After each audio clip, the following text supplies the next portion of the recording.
നിങ്ങളുടെ കയ്യിലുള്ള മൊബൈലിൽ ഒരു ബട്ടൺ കൊണ്ട് കുത്തുവെച്ച് കൊടുത്താൽ മതി, ആ സാധനം എല്ലാവർക്കും കിട്ടും.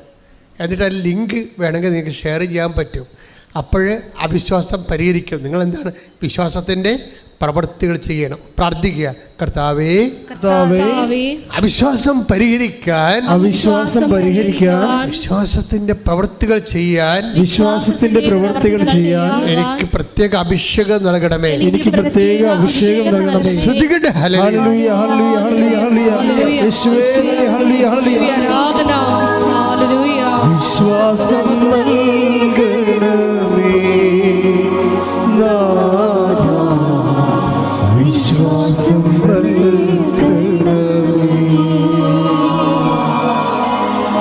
വിശ്വാസം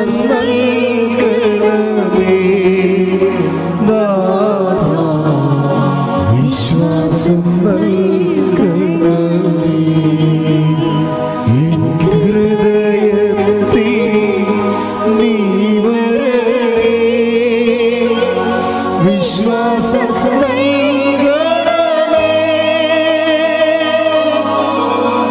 വിശ്വാസം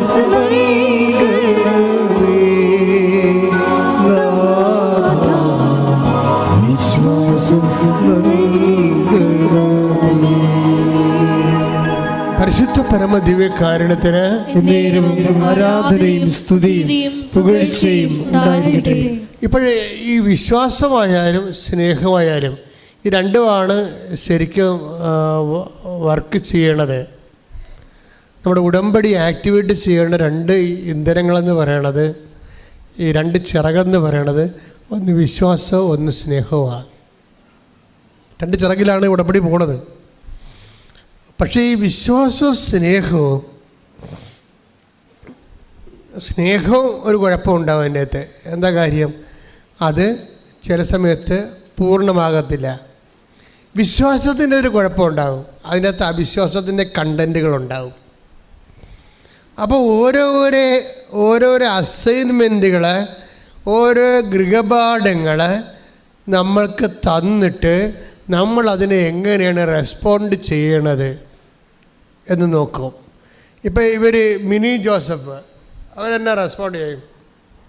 മിനി ജോസഫിന് അസൈൻമെൻറ്റ് 4 ഗൃഹപാഠങ്ങൾ: പാർക്കിൻസൺസ്, സ്പോണ്ടിലോസിസ്, സ്ട്രോക്ക്, പിന്നെ എന്താണ് ഇയർ ബാലൻസ്. 4 അസൈൻമെൻറ്റാണ് കൊടുത്തിരിക്കണേ. ഈ 4 അസൈൻമെൻറ്റ് വെച്ചോണ്ട് 4 കാര്യങ്ങൾ വെച്ചോണ്ടാണ് 3 കുഞ്ഞുങ്ങളെ വളർത്തണം. 3 കുഞ്ഞുങ്ങളെ അവർ വളർത്തുന്നുണ്ട്. അവർക്ക് 3 കുഞ്ഞുങ്ങളുണ്ട്. ഭർത്താവിന് ജോലിയുണ്ട്, ഇവർക്കും ജോലിയുണ്ട്. ജോലി എന്താണ്? നമ്മുടെ സാധാരണ വീടുകളിൽ നമ്മുടെ നാട്ടിൻപുറത്തൊക്കെ തൊഴിലാണ്. നമുക്ക് ഉദ്യോഗസ്ഥരൊന്നുമല്ല അവർ. സാധാരണ അന്നന്ന് വിലയെടുത്താൽ അന്നന്ന് ഭക്ഷണം കഴിക്കാമെന്നുള്ള ജോലിയാണ് ഉള്ളത്. പക്ഷേ ഇപ്പോഴവർക്ക് ജോലി രോഗം കൂടിയപ്പോൾ ജോലിക്ക് അവർക്ക് പണിക്ക് പോകാൻ പറ്റണില്ല. അപ്പം ഈ 3 കുഞ്ഞുങ്ങളെ വെച്ച് 4 രോഗവും വെച്ചുകൊണ്ട് ആണ് അവർ ജീവിതത്തെ അഭിമുഖീകരിക്കണത്.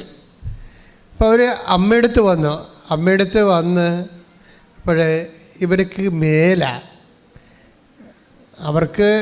അവർ എവിടെയെങ്കിലും ഒന്ന് കിടന്നാൽ മതി എന്നൊരു അവസ്ഥയിലാണ് അവിടെ വന്നത്. അപ്പോഴേ വീട്ടിൽ നിന്നുള്ളവർ ചോദിക്കും, അമ്മ ഉടമ്പെടുക്കാൻ വന്നിട്ട് ഇങ്ങനെ ഇരുന്നാൽ ശരിയാകുമോ? നമ്മൾക്ക് പ്രാർത്ഥിച്ചിട്ട് പോകണ്ടേ? എനിക്ക് മേലടി, ഞാൻ എന്ത് ചെയ്യാനാണെന്നൊക്കെ പറയുന്നുണ്ട്. പക്ഷെ കുറച്ച് കഴിയുമ്പോൾ ഇവർ പോയി ഉടമ്പടി എടുക്കുമ്പോൾ ദൈവത്തിന് ഇവരുടെ വിശ്വാസത്തിലൊരു വിശ്വാസമുണ്ട്. അതാണ് വിഷയം. അത് നിങ്ങൾ കേൾക്കണം. ആ സാക്ഷ്യം അവർ വിശ്വസിക്കുന്നുണ്ട്. അവർക്ക് ഇപ്പം മുതിർന്ന പെൺകുട്ടി ഉൾപ്പെടെ 2 കുഞ്ഞുങ്ങൾ കൂടി ഉണ്ട്. പക്ഷേ ഇവർ ഉടമ്പടി എടുക്കാൻ വന്നിട്ട് മേലെ ഇരിക്കാൻ പോലും പറ്റാത്തില്ല. വേദനയും കഷ്ടപ്പാടും ഒക്കെ ആയിട്ടാണ് എങ്ങനെയെങ്കിലും ഒരു കട്ടിൽ കണ്ടാൽ കിടക്കാമെന്ന് പറഞ്ഞ് നടക്കുന്ന ആൾ. അപ്പോൾ കൊച്ചു തന്നെ പറയും, നമ്മൾ ഉടമ്പടിക്കാനില്ല വന്നതമ്മ. അപ്പോൾ പറയും, എടി എനിക്ക് പറ്റണില്ല എന്ന് പറയും. പക്ഷേ അത് അല്ല നമ്മളെങ്ങനെ പോകും എന്ന് പറഞ്ഞുകൊണ്ട് ഇവർ ഉടമ്പടി എടുക്കുക. പക്ഷേ ഇവരുടെ അവസ്ഥ ഇതാണെങ്കിലും ഇവരെ ദൈവത്തിന് ഭയങ്കര വിശ്വാസമാണ്. അതാണ് പ്രശ്നം. അവസ്ഥ അല്ല പ്രശ്നം ഒരാളിൻ്റെ. നിങ്ങളുടെ അവസ്ഥ അല്ലയ്ക്കോ വിലയൊന്നുമില്ല. നിങ്ങളെ ദൈവത്തിന് വിശ്വസിക്കാൻ പറ്റുമോ എന്നുള്ളതാണ് പ്രശ്നം. അത്രയും സ്നേഹം നിങ്ങൾക്കുണ്ടോ, അത്രയും വിശ്വാസം നിങ്ങൾക്കുണ്ടോ? അതാണ് ധ്യാനത്തിൽ ചോദിക്കുന്ന ചോദ്യം. ഇവിടെ അവസ്ഥ കണ്ടല്ലേ, ഇപ്പോൾ മനസ്സിലായില്ലേ? അപ്പം നിങ്ങളെക്കാളും മോശമല്ലേ ഇവിടെയൊക്കെ അവസ്ഥ? അപ്പോഴേ ഈ അവസ്ഥയിൽ പക്ഷെ ദൈവത്തിന് ഇവരിൽ വിശ്വാസമുണ്ട്, ദൈവത്തിന് ഇവരുടെ സ്നേഹത്തിനും വിശ്വാസമുണ്ട്. അത് കാരണം നിയോഗം എന്നൊക്കെ പറഞ്ഞാൽ നമ്മൾ പറയുന്ന ഭാഷയൊന്നും അവർക്ക് മനസ്സിലാണില്ല. അപ്പം നിയോഗം എഴുതാൻ പറഞ്ഞപ്പോൾ അവർ ചോദിച്ചു എന്താണ് നിയോഗം എന്നൊക്കെ ചോദിക്കുന്നുണ്ട്. ഇപ്പോൾ ഒന്നാമത്തിൽ ശരീരവേദന, ഇരിക്കാനും പാടില്ല നിൽക്കാനും പറ്റാത്ത അവസ്ഥയിൽ നിയോഗം എന്നൊക്കെ പറഞ്ഞിട്ട് അവർക്ക് എന്താണ് നിയോഗം എന്ന് ചോദിക്കുമ്പോൾ അവർ പറയും പ്രാർത്ഥനാവശ്യമാണ്. ഉടനെ ഇവർ പ്രാർത്ഥനാവശ്യം പറയും. എൻ്റെ രോഗം പാർക്കിൻസൺസ്, അത് എഴുതാൻ പറ്റത്തില്ല, കുത്തിവരക്കാനേ പറ്റത്തുള്ളൂ, കാര്യം കൈവറക്കുകയില്ലേ. പിന്നെ അവരുടെ സ്പോണ്ടിലോസിസ്. അപ്പം ഇങ്ങനെയൊക്കെ എഴുതിക്കൊണ്ടിരിക്കുന്ന സമയത്ത് കർത്താവ് ഇവരുടെ ചെവിയിലൊരു രഹസ്യം പറയും. ഭവനം, ഭവനമെന്ന് എഴുതുക, ഭവനമെന്ന് എഴുതുക, ഭവനം. അപ്പോൾ ഇവൾ പറയും എൻ്റെ ഈശോയെ, ഭവനത്തിന് ഞങ്ങളുടെ വീട്ടിൽ വെക്കാൻ ആരുമില്ല, നീ കാശ് തന്നാൽ പോലും വെക്കാൻ ആരുമില്ല, അതുകൊണ്ട് ഞാനത് എഴുതത്തില്ലെന്ന്.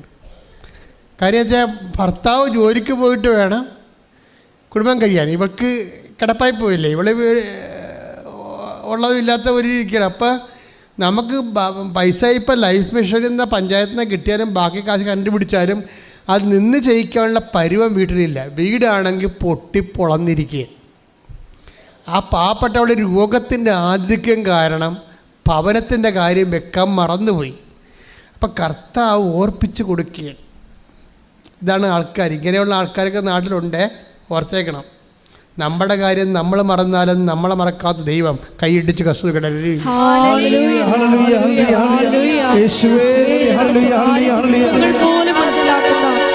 വലിയ സ്നേഹത്തിന് നന്ദി പറയുന്നു. ഹല്ലേലൂയ.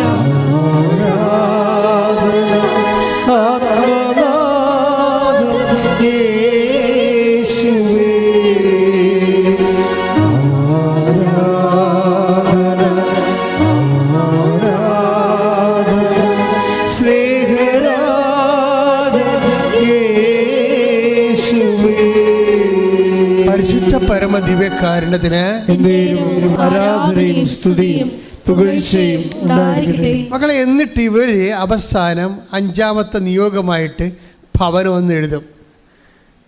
അപ്പോഴെന്നിട്ടും പറയും കർത്താവെ, നീ വെച്ച് തന്നാൽ ഞങ്ങളുടെ വീട്ടിൽ വെക്കാനും ഇത് കൊണ്ടുവരാനും നോക്കി നടത്താനും സൂപ്പർവൈസ് ചെയ്യാനും ഒന്നും ആളില്ല, പക്ഷെ നീ എനിക്ക് വീട് വെച്ച് തന്നാലേ വീടുള്ളെന്ന് പറയുകയും ചെയ്യും. ഇവിടെ ഭവനമെന്ന് എഴുതും. പക്ഷേ എന്നാ ചെയ്യണമെന്ന് വെച്ച് കഴിഞ്ഞാൽ ഇവിടെ നിന്ന് ഇറങ്ങുമ്പോൾ തന്നെ ആൾ ഓക്കെയാവും. Praise the Lord. Praise the Lord.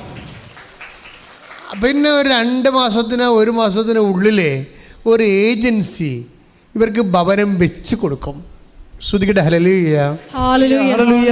Hallelujah. യേശുവേ നന്ദി, യേശുവേ ഹല്ലേലൂയ. ഹല്ലേലൂയ.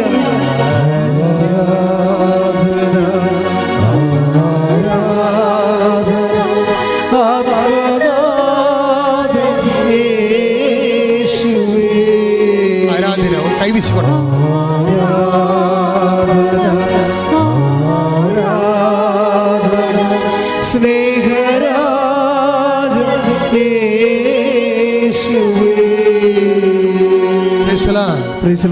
ഇവർ പറയണേ ഞാൻ എൻ്റെ ജീവിതത്തിൽ പോലും ഞാൻ ചിന്തിച്ചിട്ടില്ല, ഞങ്ങൾക്ക് മേലാത്ത കാരണം ഇങ്ങനെ ഒരു വീട്ടിലൊന്നും ജീവിക്കാൻ പറ്റുമെന്ന് ഞാൻ ചിന്തിച്ചിട്ട് സ്വപ്നം കണ്ടിട്ടൊന്നും ഇല്ല. പക്ഷേ ഇപ്പോൾ ഞാൻ നാളെ വെഞ്ചിരിപ്പാണ്, താക്കോല് മാതാവിനെ കാണിക്കാൻ വന്നതാണ്. ഹല്ലേലൂയ. ഹല്ലേലൂയ. ഹല്ലേലൂയ. ഈശ്വര. ഉടമ്പടി പറക്കല്ലേ, ഇങ്ങനെ 2 ചിറകും വെച്ച് പറക്കുകയാണ്. അല്ല, ഇവർ പറപ്പിക്കണം ഉടമ്പടിയെ നമ്മൾ പറപ്പിക്കണം. അതാണ് സംഭവിക്കുന്നത്. അതിന് ഒരു സ്നേഹമുണ്ട്, ഒരു ചിറക് വിശ്വാസമുണ്ട്. ഇത് നല്ല ശരിക്ക് വീശി അടിക്കാൻ പറ്റിയ ദൈവം പിന്നെ ഈ വിഷയം ഏറ്റെടുക്കും. വിമാനത്തിന് നമുക്കറിയാമല്ലോ, വിമാനം ഇങ്ങനെ റൺവേയിൽ കൂടി പോകുമ്പോൾ അത് വടക്കോട്ട് തിരിഞ്ഞിരിക്കണമെങ്കിൽ അതിനെ തെക്കോട്ട് തിരിക്കാൻ വേണ്ടി സ്റ്റിയറിങ്ങെ പിടിച്ച വിമാനം തിരിയത്തില്ലല്ലോ. അതിൻ്റെ പുറകിൽ കൊണ്ടുവന്ന് വേറൊരു യന്ത്രം കെട്ടിയിട്ട് ഇതിനെ വലിച്ച് ബാക്കിലൂടെ തിരിക്കുകയാണ് ചെയ്യണത് സാധാരണ. അന്ന് പറഞ്ഞ പോരാ, പക്ഷെ ആ വിമാനം പൊക്കണത് ആരാണ്?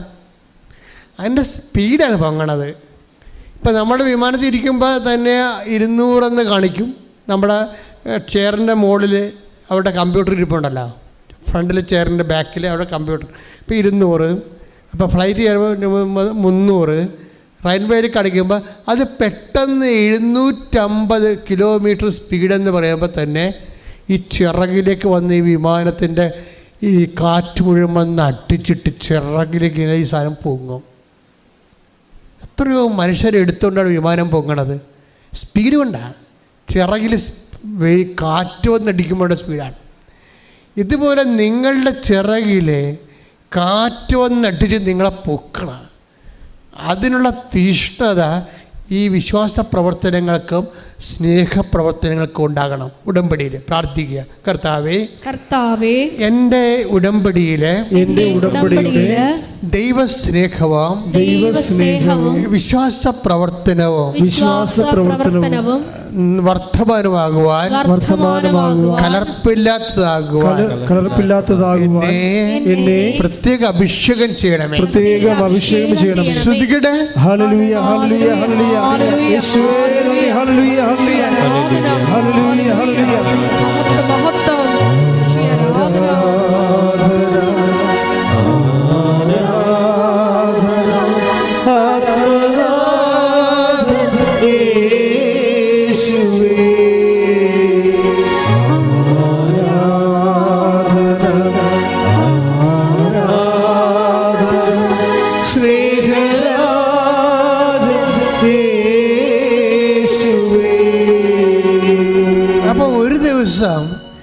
അതെന്തെന്ന് ദൈവത്തിന് നമ്മളെ നേരത്തെ അറിയണം.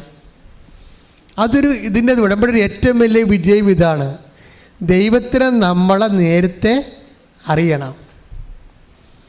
അങ്ങനെ അറിയാൻ ഇടയായ നമ്മൾ രക്ഷപ്പെടും. ഇതിപ്പോൾ പല ആൾക്കാരുടെ ഉടമ്പടിയുടെ ഉടക്കി കിടക്കുന്നതിൻ്റെ കാരണം ദൈവത്തിന് നിങ്ങളെ നേരത്തെ അറിയാം.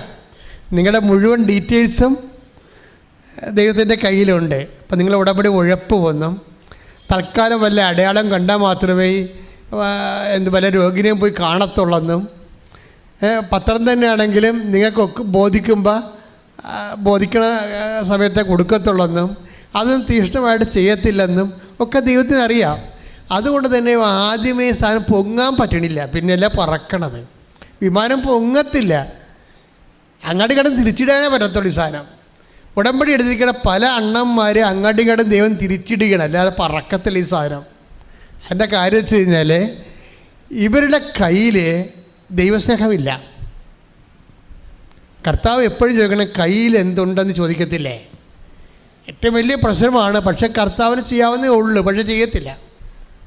5000 പേരുണ്ട്, പക്ഷെ കയ്യിൽ എന്തുണ്ടെന്ന് ചോദിക്കും. ആ ദൈവത്തിൻ്റെ ഒരു ഇക്കണോമിക്കാണത്. ശരിക്കും ദൈവത്തിന് ചെയ്യാവുന്നേ. ദൈവം ഫുള്ളായിട്ട് ചെയ്യാവുന്നതാണെങ്കിലും നമ്മളോട് പറയും നമ്മുടെ ഷെയർ വെക്കാൻ പറയും. അപ്പോൾ അന്ത്രയോസിന് ഈ എക്കണോമിക്സൊക്കെ അറിയാവുന്ന കാരണം അന്ത്രയോസ് പറയും 5 അപ്പം ഉണ്ടെന്ന് പറയും. 5 മതിയാ, 5 ഉണ്ടെന്ന് പറയും. അപ്പോൾ പറഞ്ഞ് കൊണ്ടുവരാൻ പറയും. അതല്ല, അപ്പം നമ്മുടെ പ്രശ്നം 5 കൊണ്ടൊന്നും ഒക്കത്തില്ലെന്ന് ഇവർക്ക് അറിയാം, ഈശോയ്ക്കും അറിയാം. പക്ഷേ ഈശോയ്ക്ക് അതിനകത്ത് ഇൻവെസ്റ്റ് ചെയ്യണമെന്നുണ്ടെങ്കിൽ നമ്മുടെ ഇൻവെസ്റ്റ്മെൻറ്റ്സ് ആദ്യം കാണിക്കണം. അതാണ് എൻ്റെ പ്രശ്നം. അത് നിങ്ങൾ ദൈവമായിട്ടുള്ള ഇടപാട് സൂക്ഷിച്ചിടപെട്ടില്ലെങ്കിൽ വള്ളം നിങ്ങൾ 90 വയസ്സ് വരെ തുഴഞ്ഞാലും തിരുനക്കര തന്നെ കിടക്കും. അതിന് കാരണം എന്ന് വെച്ച് കഴിഞ്ഞാൽ ഇതിനകത്ത് സത്യസന്ധതയുണ്ടോ, ചുമ്മാ കൈ നനയാതെ മീൻ പിടിക്കാൻ വന്നതാണോ എന്ന് നോക്കും. ചില ആൾക്കാർ മരക്കയ്യനെ കൊണ്ട് പാമ്പ് പിടിപ്പിക്കുമെന്ന് പറയത്തില്ലേ, മലയാളത്തിലുള്ള പഴഞ്ചൊല്ല, ഞാൻ ഇടയ്ക്കൊക്കെ പറയണതാണ്. മരക്കയ്യനെ കൊണ്ട് പാമ്പ് പിടിക്കണം. പക്ഷെ അതെന്ത് ചെയ്യും ആൾക്കാർ? ബുദ്ധിമാന്മാരെ കരക്ക് നിൽക്കും. എന്നിട്ട് കൈ പോയിട്ട് മരക്കൈ വെച്ചിരിക്കണമെന്ന് പറയും, നീ കരപ്പിടിക്കാൻ പറയും. നിങ്ങളെക്കൊണ്ട് പല ആൾക്കാർ ഉടമ്പടി ഇടിപ്പിച്ചിരിക്കുകയാണ്. നിങ്ങളുടെ മകൻ ഉടമ്പടി ഇടിപ്പിച്ചിരിക്കുന്നുണ്ട്, മരക്കൈനെ കൊണ്ട് പാമ്പ് പിടിപ്പിക്കുകയാണ്. അവൻ കരക്ക് നിൽക്കുകയാണ്, അവൻ വെള്ളത്തിൽ ചവിട്ടത്തില്ല. നിങ്ങളെക്കൊണ്ട് ഉടമ്പടി ഇടിപ്പിച്ചിട്ട് അവൻ അതിൻ്റെ അനുഗ്രഹം അടിച്ചു മാറ്റാൻ നിൽക്കുകയാണ്. ഇത് വർക്കൗട്ട് ചെയ്യത്തില്ല. അപ്പം അതുകൊണ്ട് ആർക്കെങ്കിലും വേണ്ടി ഉടമ്പടി എടുക്കുമ്പോൾ നിങ്ങൾ നിരന്തരമായിട്ട് നിങ്ങൾ അതിനേക്കാൾ വലിയ പുള്ളികളാണ്. അമ്മ, ഞാൻ പ്രത്യക്ഷിക്കുന്ന പ്രാർത്ഥന ചെല്ലണ്ടേ? ഇല്ല, നീ അവിടെ നിന്ന് പഠിച്ചോ. നിങ്ങളെ മകളുടെ പ്രാർത്ഥനയ്ക്ക്, മകളുടെ പരീക്ഷയ്ക്ക് വേണ്ടി നിങ്ങൾ ഉടമ്പടി എടുത്തിരിക്കുകയാണ്. അപ്പോഴേ അവൾ ചോദിക്കണ്ട, അമ്മ ഞാൻ പ്രത്യക്ഷ പ്രാർത്ഥന ചെല്ലണ്ടേ? അമ്മ ചെല്ലുമ്പോൾ, അല്ല മകളവിടെ ഇരുന്ന് പഠിച്ചോ. ഇതാണ് പ്രശ്നം. അവളെ കൊണ്ട് പ്രത്യക്ഷിക്കണ പ്രാർത്ഥന പോലും ചെല്ലിക്കാതെ അവളെ ഇരുത്തി പഠിപ്പിക്കുകയാണ്. നിങ്ങൾ ചെല്ലാൻ വേണ്ടി പോവുകയാണ്. ദൈവത്തിൻ്റെ മുമ്പിൽ നിങ്ങളുടെ മാർക്ക് 0 അതേ പ്രശ്നം. നിങ്ങൾ വളരെ സൂക്ഷിച്ച് വേണം നിങ്ങൾ ഒന്നാമത്തേൽ ഈ 99% ആൾക്കാർക്കും വിശ്വാസമില്ല. അപ്പോൾ നിങ്ങൾ ചോദിക്കും, ഇതെന്നെ ഇങ്ങനെ പറയണ, ഞങ്ങൾ പേര് വിശ്വാസം ഇല്ലാതിരാണോ വണ്ടി കാശ് മുടക്കി, ഇല്ലാത്ത കാശ് മുടക്കി ഇവിടെ വന്നിരിക്കണേ? അതൊക്കെ വന്നിട്ടുണ്ട്, സമ്മതിച്ചു. വിശ്വാസം വേറൊരു സാധനമാണ് മക്കളെ. വിശ്വാസം എന്ന് പറയുന്നത് ഇൻവെസ്റ്റ് ചെയ്യാനുള്ള ഇൻവെസ്റ്റ്മെൻറ്റ്, പ്രാർത്ഥിക്കാനല്ല, അതിൻ്റെ അകത്ത് ഇൻവെസ്റ്റ് ചെയ്യാനുള്ള നമ്മുടെ എബിലിറ്റിയാണത്. പ്രവർത്തിക്കാനുള്ള കഴിവിനെയാണ് വിശ്വാസം എന്ന് പറയണത്. എന്താ പ്രശ്നം എന്ന് വെച്ച് കഴിഞ്ഞാൽ, ഇപ്പം തന്നെ ഈ ചേടത്തിൻ്റെ കാര്യം, മിനി ജോസഫിൻ്റെ കാര്യം അറിയാമല്ലോ. അവർക്ക് ഇപ്പം കർത്താവ് നല്ല സൗഖ്യം കൊടുത്തവൾ. പക്ഷേ എന്നിട്ടും ആ ലേഡി അവരെ ഈ രോഗങ്ങളെല്ലാം എൻ്റെ പാർശ്വഫലങ്ങൾ അനുഭവിക്കുന്ന ആളാണ്.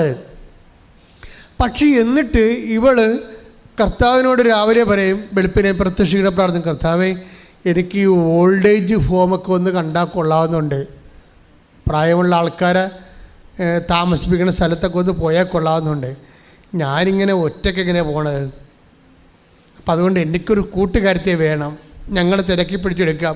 അപ്പോൾ കർത്താവ് സത്യസന്ധമായിട്ട് നമ്മൾ നിന്നുകൊണ്ട് പറഞ്ഞ് പള്ളിയിൽ നിന്ന് ഇറങ്ങിയപ്പോൾ ഒരു കൂട്ടുകാരത്തെക്കുറിച്ച് അവൾ ഇങ്ങോട്ട് വന്ന് ചോദിച്ച്, ഇവിടെ താൻ ഉടമ്പടി എടുത്തൊരു പ്രേക്ഷപ്രവർത്തനം പറയാൻ ചെയ്താ? ഇല്ല, ചെയ്യാൻ വേണ്ടി ഞാനൊരു കൂട്ടുകാരൊക്കെയാണ്, ഞാൻ വരാൻ തന്നെ കൂടെ. അപ്പോൾ ഇതിങ്ങനെ രണ്ടും കൂടി ഓൾഡ് ഏജ് ഹോം നാട്ടിലുണ്ടോ, എവിടെയാണ് ഓൾഡ് ഏജ് ഹോം ഉള്ളതെന്ന് പറഞ്ഞ് തിരക്ക് നടക്കുകയാണ്. തിരക്ക് നടന്ന അവസാനം അവരൊരു ഓൾഡ് ഏജ് ഹോം കണ്ടുപിടിച്ച്.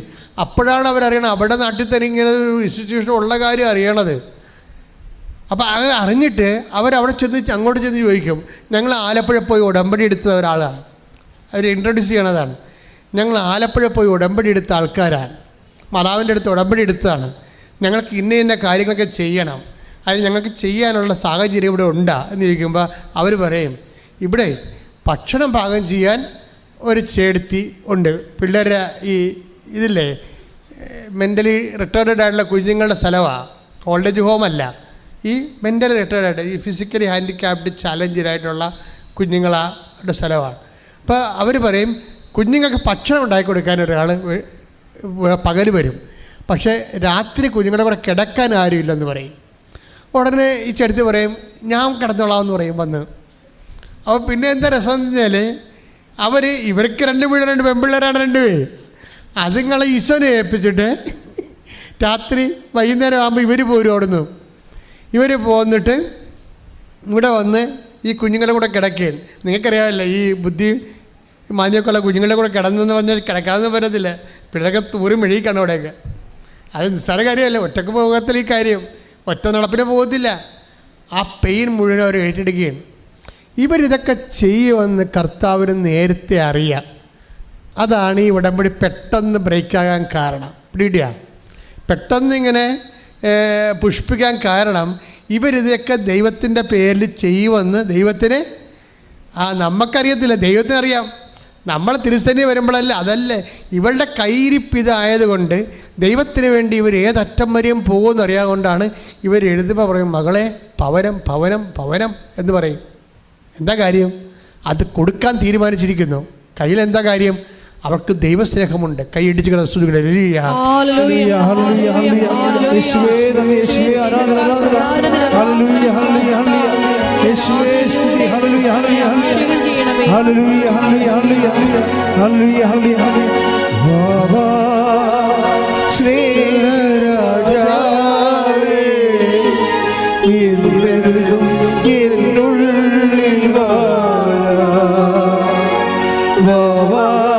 സ്നേഹത്തിൻ പൂനിലാവേ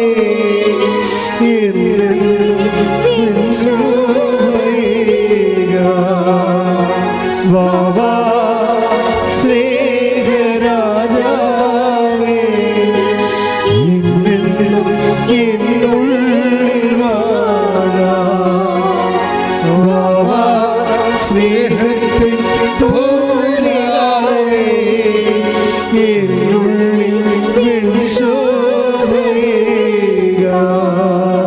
Praise the Lord. Praise the Lord. Hallelujah. Hallelujah. ഇപ്പം എന്താണ് ദൈവസ്നേഹം എന്ന് മനസ്സിലായില്ലേ? ത്രിസ് സൗണ്ടിലേക്ക് റൗണ്ടിൽ കൂടി ഇവർ നടക്കും. കൃപാസനം 10 തോളെ വെച്ചുകൊണ്ട് നടക്കും. എന്നിട്ട് ഓട്ടോറിക്ഷക്കാരെ കാര്യം തൃശ്ശൂർ സൗണ്ട് വേണ്ട 8 ഓട്ടോറിക്ഷ സ്റ്റാൻഡുണ്ട്. ഞാനവിടെ ഒരു കൊല്ലം പഠിച്ചതാണ് സാഹിത്യ അക്കാഡമിയിൽ. ഇപ്പം ഞാൻ ഈ റൗണ്ടിൽ കൂടി അയ്യന്തോളിൽ പോയി അവിടെ പോയാണ് ഉറങ്ങണത്. അപ്പം തമ്പുരാൻ എൻ്റെ വീട് ഇപ്പോൾ ഗ്രന്ഥശാലയാണ്. അപ്പോൾ അവിടെയാണ് രാത്രി കിടന്ന് അവിടെ പോയി കുർബാനയും അവിടെ കട്ടിൽ ഷീറ്റ് വിരിച്ച് കുർബാനയും ചെല്ലും, അവിടെ കിടന്ന് ഉറങ്ങുകയും ചെയ്യുമായിരുന്നു.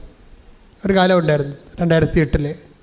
അപ്പോൾ ഈ റൗണ്ട് സൗത്തിൽ കൂടി ഞാൻ ജപമാലയും ചൊല്ലിക്കൊണ്ടാണ് പോണത്. സാഹിത്യ അക്കാഡമിയിൽ നിന്ന് ഇറങ്ങിയിട്ട് നടന്ന് ഈ റൗണ്ട് സൗത്തിൽ കൂടി ജപമാല. അപ്പോൾ എൻ്റെ മനസ്സിലിരിക്കണം മുഴുവനും ഈ റൗണ്ട് സൗത്തിലുള്ളത് ഒത്തിരി പേര് കാത്തലിക്സ് ഉണ്ടായി. ഇപ്പം എങ്ങനെയാണെന്ന് എനിക്കറിയത്തില്ല. അപ്പോൾ അവരൊക്കെ ഞാനിങ്ങനെ ജപമാല, അപ്പം ഞാൻ ലോഹ ഇല്ലാതെ നടക്കുന്നത് അവിടെ കൂടി. കാര്യം സാഹിത്യ അക്കാഡമിയിലെ ചില സാഹചര്യങ്ങൾ നമുക്കിങ്ങനെ ലോഹ ഇട്ട് നടക്കാൻ പറ്റിയ സാഹചര്യങ്ങളല്ല അന്ന്. ഇന്ന് കുറച്ചുകൂടി വ്യത്യസ്തമായെന്ന് തോന്നുന്നതാണ്. അപ്പം ഞാൻ ഇവിടെ കൂടി പോകുമ്പോൾ ഈ ജപമാല ഓപ്പണായിട്ട് കാണിച്ചുകൊണ്ട് ഞാൻ ചൊല്ലിക്കൊണ്ടാണ് അയ്യന്തോളിലോട്ട് പോണത്. അപ്പോൾ എൻ്റെ മനസ്സിലിരിക്കണ കർത്താവ്, ഞാൻ ജപമാല ചൊല്ലണ കാണുമ്പോൾ ചെറുപ്പക്കാർക്ക് ജപമാല ചെല്ലാൻ തോന്നണം. കുടുംബപ്രാർത്ഥന ആരെങ്കിലും മുടക്കിയിട്ടുണ്ടെങ്കിൽ അവർക്ക് ഇങ്ങനെ ഒരുത്തൻ ജപമാല ചൊല്ലിക്കണം, അയ്യോ ഞങ്ങളുടെ വീട്ടിൽ ജപമാല ചൊല്ലിയിട്ട് കുറേ നാളായല്ലോ എന്ന് അവർക്ക് തോന്നിയിട്ട് കടപൂട്ടി നേരത്തെ അവർ വീട്ടിൽ ചെന്ന് കുടുംബപ്രാർത്ഥന കൂടണം. മക്കളെ, ഇങ്ങനെയാണ് ദൈവത്തിൽ വളരണത്. മനസ്സിലായില്ലേ? അല്ല നിങ്ങളുടെ വയറ്റിപ്പിഴപ്പ് മാത്രം വെച്ചുകൊണ്ട് വർക്ക് ചെയ്താൽ ചുമ്മാ വയസ്സായി മരിക്കാവുന്നല്ല ഒരു കഥയുമില്ല. ദൈവത്തിൻ്റെ അടുത്തൊരു അംഗവും നടക്കത്തില്ല. ദൈവത്തിന് കാപട്ടി പറയാം. ചുമ്മാ വയറ്റിപ്പഴപ്പിന് വേണ്ടിയാണ് ദൈവത്തെ ദുർവിനിയോഗിക്കണം എന്നറിയാൻ പറ്റും. പിന്നെ ദൈവം അടുക്കത്തില്ല. പ്രാർത്ഥിക്കുക, കർത്താവ് ദൈവമേ, അങ്ങേ കലർപ്പില്ലാതെ സ്നേഹിക്കുവാൻ, സാക്ഷ്യമായി സ്നേഹിക്കുവാൻ എന്നെ അഭിഷേകം ചെയ്യണമേ. നിങ്ങൾക്കറിയാവോ, പത്രോസിനോട് കർത്താവ് ഒരു ചോദ്യം ചോദിച്ചു. എന്താ ചോദ്യം ചോദിച്ചത്? യോനയുടെ പുത്രനായ ശിമെയോനെ പറഞ്ഞ് ശിമെയോനെ 21:15 യോഹന്നാന്റെ സുവിശേഷം. ശ്രദ്ധിക്കട്ടെ. ഹല്ലേലൂയ, ഹല്ലേലൂയ, ഹല്ലേലൂയ, ഹല്ലേലൂയ, ഹല്ലേലൂയ. ഇവരെക്കാൾ അധികമായി എന്നെ സ്നേഹിക്കുന്നു. യോഹന്നാൻ 21:15 അല്ല 15. എന്താണ്? യോഹന്നാന്റെ പുത്രനായ ശിമെയോനെ പറഞ്ഞേ. യോഹന്നാന്റെ പുത്രനായ ശിമെയോനെ, നീ ഇവരെക്കാൾ അധികമായി എന്നെ സ്നേഹിക്കുന്നു. അപ്പോഴേ നിങ്ങൾക്കറിയാമല്ലോ, ദൈവം മനുഷ്യൻ്റെ സ്നേഹത്തിൻ്റെ നിലവാരങ്ങൾ ഡേ ബൈ ഡേ ഇതിങ്ങനെ ആക്സലറേറ്റ് ചെയ്ത് വരണമെന്നുള്ള മൈൻഡ് സെറ്റുള്ള ആളാണ്. ഇപ്പം പത്രോസ്, നീ എന്നെ സ്നേഹിക്കുന്നുവോ എന്ന് ദൈവം ചോദിച്ചാൽ മതി. പക്ഷെ അങ്ങനെയല്ല.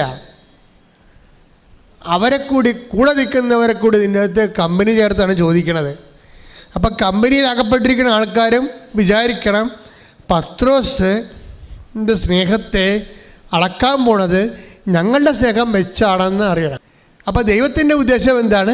ഈ കമ്പനിയിൽ നിൽക്കുന്ന ആൾക്കാരും പത്രോസിൻ്റെ സ്നേഹത്തിൻ്റെ ലെവലിലേട്ട് വളരണം. കൈയടിച്ച് ശ്രദ്ധിക്കട്ടെ. ഹല്ലേലൂയ, ഹല്ലേലൂയ, ഹല്ലേലൂയ, ഹല്ലേലൂയ, യേശുവേ ഹല്ലേലൂയ, ഹല്ലേലൂയ, ഹല്ലേലൂയ, ഹല്ലേലൂയ, ഹല്ലേലൂയ.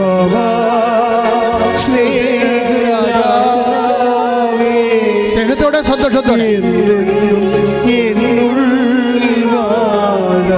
ഒരുമിച്ച് സ്നേഹത്തിൽ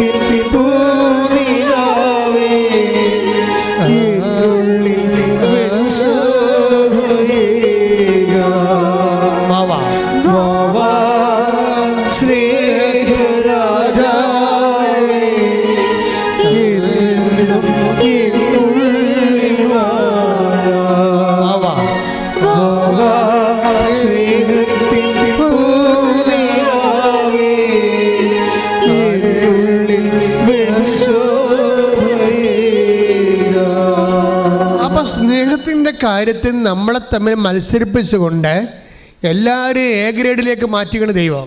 മനസ്സിലായില്ലേ? അല്ല വേറെ പ്രശ്നമൊന്നുമില്ല. സ്നേഹത്തിൻ്റെ കാര്യത്തിൽ നമ്മളെ തമ്മിൽ മത്സരിപ്പിച്ചുകൊണ്ട് ദൈവം എല്ലാവരെയും നിലവാരമുള്ള കാപട്യമില്ലാത്ത സ്നേഹത്തിലേക്ക് ഉയർത്തുകയാണ്. എന്തിനാണ്? ഈ സ്നേഹ നിലവാരത്തിൽ നിന്നാണ് ദൈവം നമ്മളിലെ കൃപയുടെ പ്രവർത്തികൾ നമ്മളെ കൊണ്ട് ചെയ്യിച്ചുകൊണ്ട് നമ്മളെ കൃപയിൽ നിറച്ച് മഹത്വപ്പെടുത്തി ഉയർത്തുന്ന ഒരു പാക്കേജാണത്. അപ്പോൾ ദൈവത്തിൻ്റെ ഉള്ളിൽ ഈ IITS സ്ഥലം വിൽക്കണത് ഒന്നുമല്ല പ്രശ്നം. നിങ്ങൾ ഓർക്കും ഇതിനൊക്കെ വേണ്ടിയാണ് ദൈവം ഇരിക്കണമെന്ന് ഓർക്കും. അതൊന്നുമല്ല പ്രശ്നം. ദൈവത്തിൻ്റെ ഉള്ളിലുള്ള പ്രശ്നം എന്താ? ഇപ്പം കുഞ്ഞുങ്ങൾ പനിയായി കിടക്കുമ്പോൾ അമ്മമാർ കുഞ്ഞുങ്ങളോട് എന്താ പറയണത്? കുഞ്ഞ്, നമ്മുടെ വീട്ടിൽ ഇപ്പോൾ ഇറച്ചി മേടിക്കണില്ല, കുഞ്ഞിനെ പനി തീരുമ്പോൾ അമ്മ മേടിക്കും. അപ്പം നല്ല കുഞ്ഞിന് ഇഷ്ടമുള്ള ഭക്ഷണങ്ങളൊക്കെ പറഞ്ഞിട്ട് കൊച്ചിനെ കൊതി വീർപ്പിച്ചിട്ട് എത്രയും വേഗം ഹീലാകാൻ വേണ്ടി അമ്മ ഒരുക്കണ ഒരു അമ്മ തന്ത്രമുണ്ട്. ശരിക്കും അത് സ്നേഹമാണ്. ശരിക്കും ഇത് തന്നെയാണ് ദൈവം ചെയ്യണത്. ഈ സ്നേഹതന്ത്രത്തെ നമ്മളെ സമ്മർദ്ദത്തിലാക്കിക്കൊണ്ട് ദൈവം കൃപയുടെ പ്രവൃത്തികൾ നമ്മളിൽ നിന്ന് ഉൽപ്പാദിപ്പിച്ചുകൊണ്ട് അതിന് മേലും ദൈവം നമ്മളെ മഹത്വപ്പെടുത്തി ദൈവത്തിൻ്റെ കൂടെ എന്നേക്കുമാക്കാനുള്ള വലിയൊരു സനാതന സ്നേഹമുണ്ട്. അതാണ് നമ്മളോട് പെരുമാറുമ്പോൾ നമ്മുടെ ഭാഷയെ പെരുമാറാൻ വേണ്ടിയാണ് ജോലി, വീട്, വിവാഹം, അങ്ങനെ പല കാര്യവും പറഞ്ഞിട്ട് നമ്മളെ ഇഷ്ടപ്പെടുത്താതെ അതൊക്കെ ആർജിക്കാൻ വേണ്ടി നമ്മളെ കൊണ്ട് ഉടമ്പടി എടുപ്പിച്ചിരിക്കണം. പക്ഷേ ദൈവത്തിൻ്റെ ഉദ്ദേശം അൾട്ടിമേറ്റ് ഉദ്ദേശങ്ങളാണ് ഉള്ളത്, അല്ല ഈ കൊച്ചു ഉദ്ദേശങ്ങളല്ല. ചില ആൾക്കാർ ഉടമ്പടിയെ വിമർശിക്കുന്നവരൊക്കെ പറയും, ഇതെന്നാ ഇങ്ങനെ ഓരോ കാര്യം വെച്ച് ജനങ്ങളുടെ വിശ്വാസത്തെ നിങ്ങൾ ചൂഷണം ചെയ്യുകയാണ്, പത്തിയുടെ കച്ചവടം നടത്തുകയാണ്. അപ്പം അത്തരം വിവരമില്ലാത്തവരോടൊക്കെ ഞങ്ങൾക്ക് പറയാനുള്ളത്, ആദ്യമായി ബൈബിൾ ആധ്യാത്മികതയുടെ ഏറ്റവും കാര്യങ്ങൾ പോയി കിൻഡർ ഗാർട്ടനിൽ പോയി പഠിച്ചിട്ട് വേണം കൃപാസനത്തോട് സംസാരിക്കാൻ. എന്താ കാര്യം? ഞാനിത് ഈ ശുശ്രൂഷ തുടങ്ങിയത് എൻ്റെ 4 വയസ്സിൽ തുടങ്ങിയാണ്. അല്ലാതെ ഏതെങ്കിലും ഒരു ധ്യാനകേന്ദ്രത്തിൽ പോയിട്ട് ഒരു ധ്യാനം കൂട്ടിയിട്ട് വന്ന് ബൈബിൾ എടുത്ത് വെച്ച് തുടങ്ങിയ പരിപാടിയല്ല ഇത്. ഞാനൊരു ധ്യാനത്തിലും പോയിട്ടില്ല, ഒരു ധ്യാനം കൂടിയിട്ടില്ല. പക്ഷേ കൂടേണ്ട കാര്യം ഞാൻ കർത്താവിൻ്റെ കൂടെ കൂടിയിട്ടുണ്ട്. അതൊരു ജന്മം കൊണ്ടാണ് കൂടിയിരിക്കണത്. കർത്താവ് പറഞ്ഞ കാര്യങ്ങളല്ലാതെ നിങ്ങളൊന്നും പറഞ്ഞിട്ടില്ല. ഇന്ന് 10,000 ഇവിടെ സുവിശേഷ സാക്ഷ്യം, ലോകത്തിൽ അസ്തമിക്കാത്ത സാക്ഷ്യത്തിന് സൂര്യൻ അസ്തമിക്കാത്ത ഒരിടം മാതാവിൻ്റെ മധ്യസ്ഥതയിൽ ഇവിടെ ഉണ്ടാക്കിയിട്ടുണ്ടെങ്കിൽ അതിന് പിന്നിൽ നിക്ഷേപിച്ചിട്ടുള്ള ഒരു ജന്മമുണ്ട്. ശ്രുതികട ഹല്ലേലൂയ.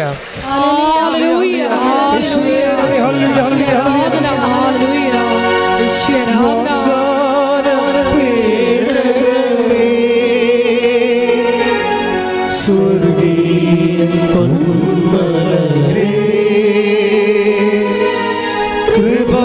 കൃപാസനത്തിൻ്റെ അമ്മേ,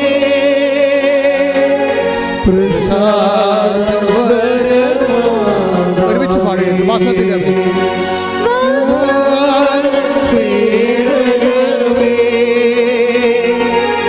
സ്വർഗീയ പൊന്മലരേ, കൃപാസനത്തിൻ്റെ അമ്മേ,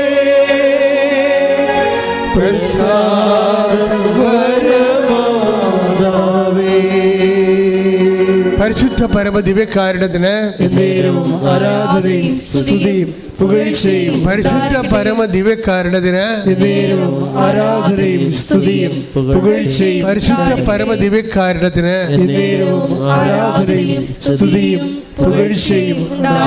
മിനി ജോസഫ് എന്നാ ചെയ്യണത്? അവർ ഈ പത്രം കൊടുക്കുമ്പോൾ റൗണ്ട് സൗത്തിലുള്ള എല്ലാവിധ ഓട്ടോക്കാരെടുത്തും ഈ പത്രം കൊണ്ട് കൊടുക്കണമെന്നറിയാമോ? ഓരോരുത്തരും കൊടുത്ത് ഉടനെ വെറുതെ കൊടുത്തിട്ടും പോരുകയല്ല. അവർ പറഞ്ഞ് ആശുപത്രി പത്രം കൊടുക്കുമ്പോൾ ഞാൻ നിർത്തി. ഞാനെന്താണ് ആശുപത്രി പത്രം കൊടുപ്പോൾ നിർത്തിയെന്നറിയാമോ? ഞാൻ ചെല്ലുമ്പോൾ കൃപാസനം പത്രം ആശുപത്രിയിൽ ചെല്ലുമ്പോൾ തന്നെ നിങ്ങളുടെ പ്രസിദ്ധീകരണങ്ങൾ എന്നും പറഞ്ഞ് കുറേ പ്രസിദ്ധീകരണങ്ങളുണ്ട്, അവിടെ വെച്ചേക്കാൻ വേണ്ടി ഉടനെ അവിടുത്തെ വാച്ച്മാൻ പറയും. അങ്ങനെ അവിടെ വെച്ച ഒരു കുന്നുകണക്കിന് കൃപാസനം പത്രം ഓരോ ആശുപത്രിയുടെ പാർലറുകളിൽ, സന്ദർശന മുറികളിൽ ഷോ കേസിൽ വെച്ചിട്ടുണ്ട്. അത് കണ്ടപ്പോൾ എനിക്ക് സങ്കടം തോന്നിയെന്ന്. അത് കാണുമ്പോൾ സങ്കടം തോന്നണം, ദൈവസ്നേഹമുള്ളവർക്ക് സങ്കടം തോന്നും. ഞാനത് അവിടെ നിന്ന് എടുത്തുകൊണ്ട് വന്നിട്ട് തൃശ്ശൂർ റൗണ്ട് സൗത്തിൽ വന്നിട്ട് ഓരോ ഓട്ടോറിക്ഷക്കാരെടുത്തും കൊടുക്കും. എന്താണ്? അവർ ഓട്ടോ ഓടുമ്പോൾ വായിച്ചിട്ട് സമയം കിട്ടുമ്പോൾ അവർക്ക് സമയം കിട്ടും, അവർക്ക് വായിച്ചിട്ട് അവർ പത്രം ഓട്ടോറിക്ഷയിൽ വെക്കും. അപ്പോൾ യാത്രക്കാരൻ വന്ന് അതെടുത്തുകൊണ്ട് പോയിക്കൊള്ളും. അതുകൊണ്ട് ഞാൻ അവരുടെ അടുത്ത് ഈ പത്രം കൊടുത്തിട്ട് പറയും, ഞാൻ പോയി സുഖപ്പെട്ട സ്ഥലമാണത്, മാതാവ് നേരിട്ട് പ്രത്യക്ഷപ്പെട്ട സ്ഥലമാണ്, നിങ്ങളും പോണം എന്ന് പറഞ്ഞിട്ടാണ് ഞാൻ ഈ പത്രം കൊടുക്കുന്നത്. ശ്രദ്ധിക്കട്ടെ. ഹല്ലേലൂയ.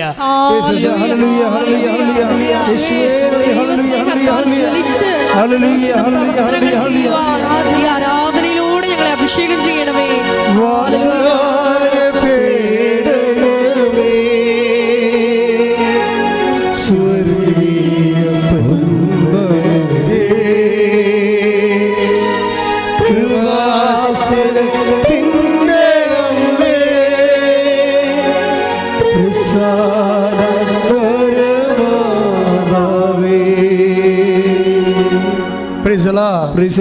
അപ്പം എന്താ സംഭവിച്ചാൽ മക്കളെ, നമ്മളെ ദൈവ സ്നേഹം ഉണ്ടെങ്കിൽ ഉടമ്പടി ശരിക്കും ഹാച്ചാകും. കോഴിമുട്ടയൊക്കെ നമ്മൾ ഹാച്ചാകല്ലേ അല്ലേ? മുട്ടയൊക്കെ പൊരുന്നാൻ വെക്കുമ്പോൾ അത് ഹാച്ചാകുമ്പോൾ അതിൻ്റെ ഒരു ലിമിറ്റഡ് ചൂടൊക്കെ കൊടുത്ത് കൃത്രിമമായിട്ട് ഇൻക്യുബേറ്ററിൽ ചെയ്യണത് സ്ഥലങ്ങളുമുണ്ട്. പക്ഷേ ഇതെല്ലാം ഹാച്ചാകുന്ന, ഉടമ്പടി ഹാച്ചാകുന്നത് ഇതുപോലെ ലിമിറ്റഡ് ദൈവസംഘത്തിൻ്റെ ചൂട് വേണം. അതിന് വിശ്വാസത്തിൻ്റെ ചൂട് വേണം. വിശ്വാസത്തിൻ്റെ ചൂടുണ്ട്, ദൈവസംഘത്തിൻ്റെ ചൂടുണ്ടെങ്കിൽ ആ ചൂടുള്ളവർ എന്തു ചെയ്യും? അവർ ആശുപത്രി ചെന്നിട്ട് പത്രം എടുത്തുകൊണ്ട് വന്നിട്ട് വിവരം പറഞ്ഞിട്ട് തെരുവീതികളിൽ അത് കൊടുക്കും. എന്നിട്ട് പറയും, ഞാൻ പോയ സ്ഥലമാണിത്, കർത്താവ് ജീവിക്കുന്ന സ്ഥലമാണിത്, നിങ്ങൾക്കും പ്രയാസപരം പോകണം, നിങ്ങൾ ദൈവം അവിടെ കാത്തിരിപ്പുണ്ട്. ശ്രദ്ധിക്കട്ടെ. ഹല്ലേലൂയ.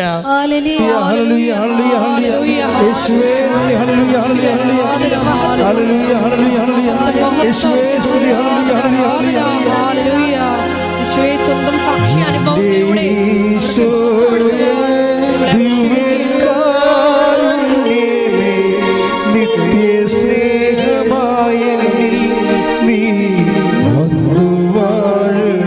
പാടണം, എല്ലാവരും പാടണം.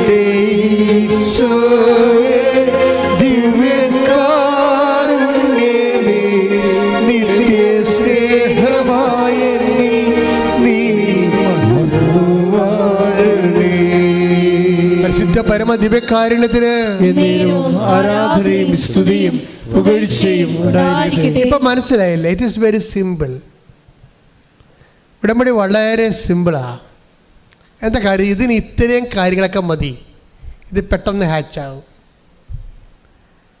അതുപോലെ തന്നെ നമ്മൾ സറണ്ടർ ചെയ്യണം. കഴിഞ്ഞ ദിവസങ്ങളിൽ ദൈവസ്നേഹമുള്ളവർ സറണ്ടർ ചെയ്യും. ദൈവസ്നേഹമുള്ളവർക്ക് എന്തൊരു അറിയുക? ദൈവസ്നേഹമുള്ളവർക്ക് ദൈവം തന്നെ ഇപ്പം അവരോട് എന്താ പറഞ്ഞത്? ഉടമ്പടി അവർ എഴുതാൻ തുടങ്ങിയപ്പോൾ തന്നെ ഈശോ ചെവി പറഞ്ഞ് ഭവനം ഭവനം ഭവനം എഴുതാൻ പറയും.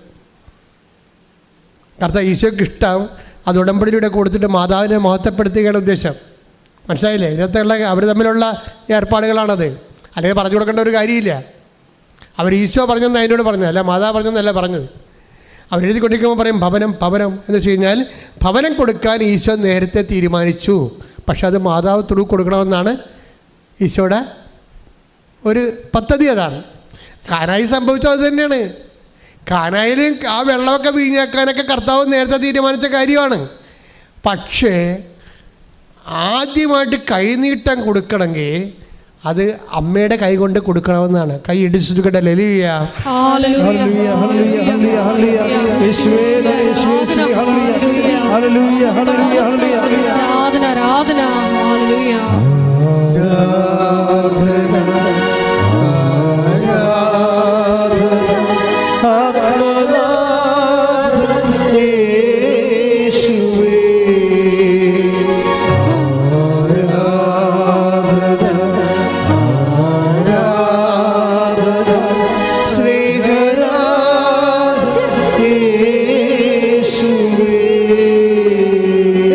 ഇതൊരു ഉടമ്പടി ഒരു ദൈവവിളിയാണ്. എന്തിനുള്ള ദൈവവിളിയാണ്? ദൈവത്തെ സ്നേഹിക്കാൻ ഉള്ളൊരു തീരുമാനമാണത്. നിങ്ങൾ ദൈവത്തെ കറയില്ലാതെ അങ്ങോട്ട് സ്നേഹിക്കാൻ അങ്ങോട്ട് തീരുമാനിച്ചു. എന്തിനാണ് ഉടമ്പടി എടുത്തതെന്ന് ചോദിക്കുമ്പോൾ നിങ്ങൾ ചാടിക്കയറി വസ്തുവിൽക്കാനാണെന്ന് പറയണത്. അപ്പത്തിന് അടി മോന്തൊക്കെ പാഴ്സൽ കിട്ടും.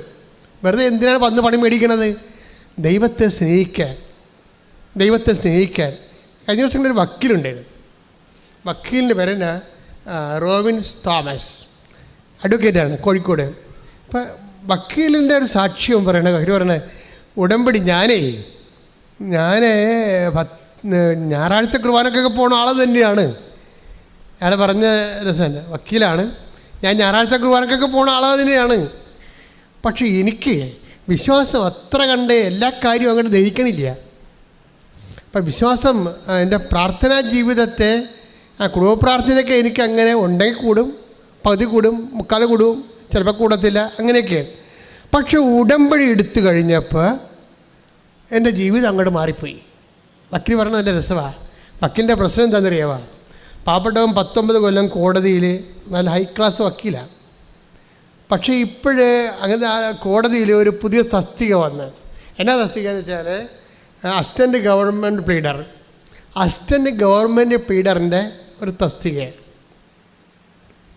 അപ്പോൾ തസ്തിക വന്നു കഴിഞ്ഞപ്പോൾ പുള്ളിക്കാരൻ അതിൻ്റെ അകത്ത് കോൾ ഫോർ ചെയ്ത്, പുള്ളി ആപ്ലിക്കേഷൻ വെച്ച്, അതൊരു ജോലിയാണല്ലോ, ഗവൺമെൻറ്റിന് ശമ്പളം കിട്ടുന്ന ജോലിയാണ്. അപ്പോൾ കേസ് ഇല്ലെങ്കിലും ഗവൺമെൻറ് കേസ് നമുക്കുണ്ടാവും. നമുക്ക് ഈ ഗവൺമെൻറ് കേസിന് വേണ്ടി അറ്റൻഡ് ചെയ്താൽ മതി. ഗവൺമെൻറ്റിൻ്റെ സർക്കാർ ഭാഗത്തുനിന്ന് നമ്മൾ സർക്കാരിൻ്റെ ആളായിട്ട് കോടതിയിൽ അറ്റൻഡ് ചെയ്താൽ മതി. ശമ്പളം കിട്ടുന്ന ജോലിയാണത്.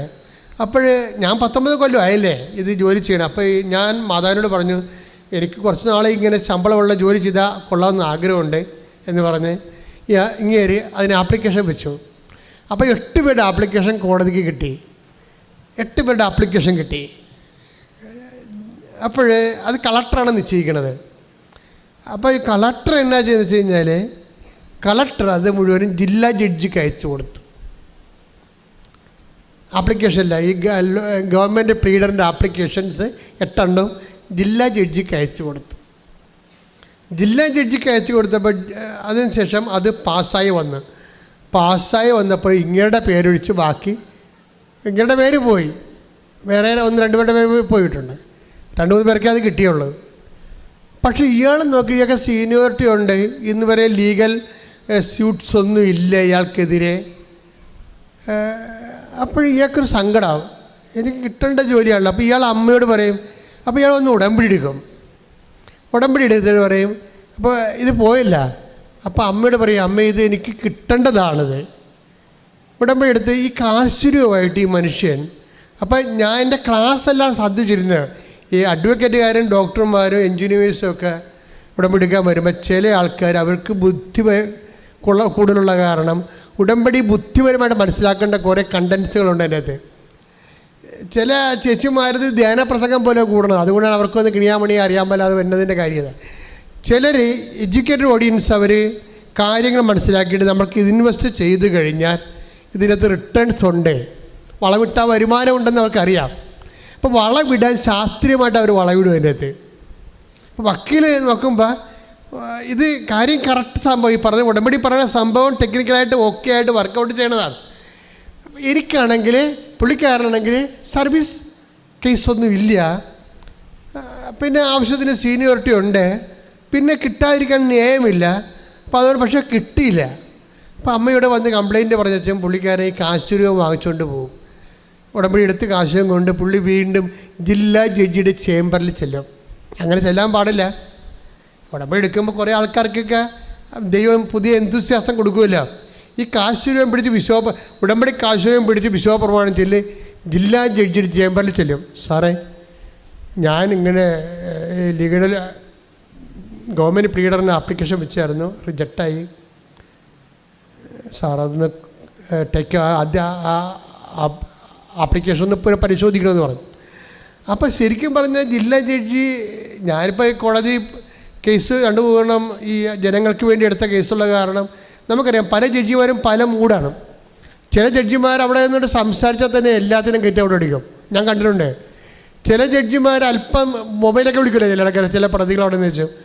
ചിലർ ജഡ്ജിമാർ സംസാരിക്കുമ്പോൾ തന്നെ അപ്പോഴത്തേക്ക് പോലീസ് വന്ന് 500 നമ്മൾ ചാർജ് ചെയ്യും, പിന്നെ കാശും പോവും ആളും പോവും. അങ്ങനെ പല കോടതി ഭയങ്കര സ്ട്രിക്റ്റാണ്. അപ്പോൾ ജഡ്ജിമാർക്ക് മൂഡൗട്ടാണെങ്കിൽ ഇവൻ്റെ കാര്യം പോക്കായിരിക്കും. അപ്പോൾ ഇങ്ങനെടുത്ത് കാര്യം ജഡ്ജിയോട് പറഞ്ഞു. അപ്പോൾ ജഡ്ജി ഒന്ന് ചിരിച്ച്, എന്താ കാര്യം ചെയ്യാൻ പുള്ളിക്കാരൻ പറഞ്ഞതേ, ഞാൻ അച്ഛൻ്റെ പ്രസംഗം കേട്ടിട്ടാണ് പോയത്.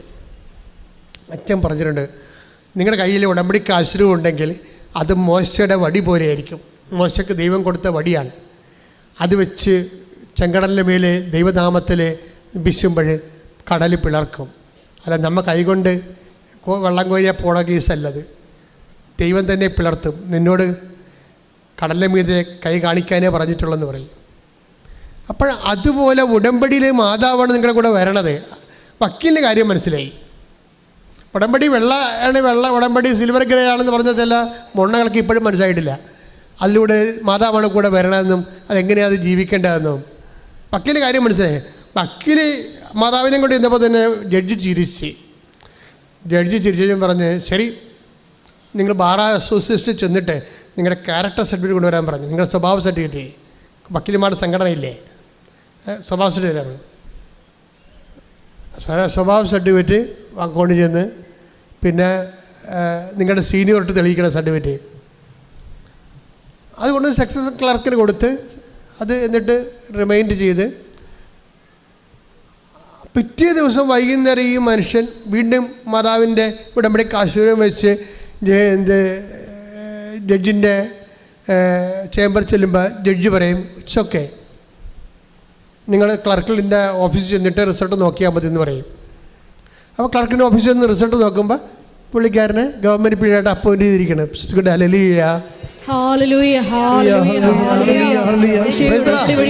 ഇതിൻ്റെ ഒരു പ്രശ്നം എന്ന് പറയണത്, ഇതിങ്ങനെ സംഭവിക്കാൻ കാരണം വക്കീലിൻ്റെ ഒരു പ്രാർത്ഥനയാണ്. റിജക്റ്റ് ചെയ്ത് കഴിയുമ്പോൾ വക്കീൽ ഒരു പ്രാർത്ഥന പ്രാർത്ഥിക്കും. വക്കീൽ പറയണത്, അമ്മേ, എൻ്റെ കയ്യിൽ നിന്ന് സാധനം വിട്ടുപോയി, റിജക്റ്റഡായി, അതാണ് വിഷയം, എനിക്കിനി മെറിറ്റില്ല. അതാണ് ഉടമ്പടി ശാസ്ത്രീയമായിട്ട് പഠിച്ചിരിക്കുകയാണ്. എനിക്കിനി എൻ്റെ കയ്യിൽ നിന്ന് വിട്ടുപോയി, ഞാൻ തോറ്റു, ഞാൻ റിജക്റ്റഡായി, എനിക്കിനി മെറിറ്റില്ല, ഇനി അമ്മയുടെ ഗ്രേസ് മാത്രമേ ഉള്ളൂ. ഇനി അമ്മയുടെ, എനിക്ക് യോഗ്യതയില്ല, ഇനിയുള്ള യോഗ്യത എന്താണ്? അമ്മ നൽകുന്ന കൃപയാണ്. ദൈവത്തിൻ്റെ കൃപ മാത്രമേ യോഗ്യതയുള്ളൂ. അതങ്ങോട്ട് തുറന്ന് സമ്മതിച്ചു കഴിഞ്ഞപ്പോഴേ ഈസി ആയിട്ട് നോട്ട് ബൈ മെറിറ്ററി സാധനം വർക്ക് ചെയ്യാൻ, not by merit but by grace. നിൻ്റെ യോഗ്യത കൊണ്ടല്ല, പിന്നെ ദൈവത്തിൻ്റെ കൃപ കൊണ്ട്. എൻ്റെ ദൈവപൈതൽ, നീ എപ്പോഴും മനസ്സിലാക്കണം, നിങ്ങൾ ദൈവത്തിൻ്റെ കൃപയിൽ ആശ്രയിക്കുന്നവർ പോലും, ഞാൻ നിങ്ങളോട് പണ്ടൊരു കാര്യം പറഞ്ഞിട്ടുണ്ട്, അതിൻ്റെ അതായത് ദൈവവുമായിട്ടുള്ള യാത്ര പക്ക അൺറീസണബിൾ വാക്കിംഗ് ആണ്. അതിൻ്റെ അകത്ത് റീസണബിൾ വാക്കിംഗ് ഇല്ല. ഫെയ്ത്ത് വാക്കിങ്ങിൻ്റെ അകത്ത് റീസണൊന്നും ഇല്ല. കത്തോലിക്ക സഭയുടെ ഒരു പരാജയം എന്ന് പറയണത് ആവശ്യമില്ലാത്ത സ്ഥലത്ത് കൊണ്ടുപോയി റീസൺ വെച്ചു എന്നുള്ളതാണ്. റീസൺ ഇല്ല അവിടെയെങ്കിലും. അതായത് ആവശ്യമില്ലാത്ത, ഇപ്പോൾ ഞങ്ങളൊക്കെ ഇങ്ങനെ ഫിലോസഫി പഠിപ്പിച്ചിട്ടിട്ട് ലക്ഷങ്ങളെ ഇങ്ങനെ റീസണിൽ വർക്ക് ചെയ്യാൻ പറഞ്ഞിരിക്കുകയാണ്. ഈ സഭയിൽ പരിശുദ്ധമായി പ്രവർത്തിക്കുന്നതിന് ചില സമയത്ത് അൺറീസൺ ആയിട്ടുള്ള വാതിലൂടെ ആയിരിക്കും വന്ന് പ്രവർത്തിക്കണത്. പരിശുദ്ധാത്മാവിനെ പ്രവർത്തിക്കാൻ വേണ്ടി നിൻ്റെ യുക്തിയുടെ വാതിലും ജനലും ഉണ്ടാക്കി കൊടുക്കരുത്. അതാണ് ഏറ്റവും വലിയ അയുക്തി എന്ന് പറയണത്.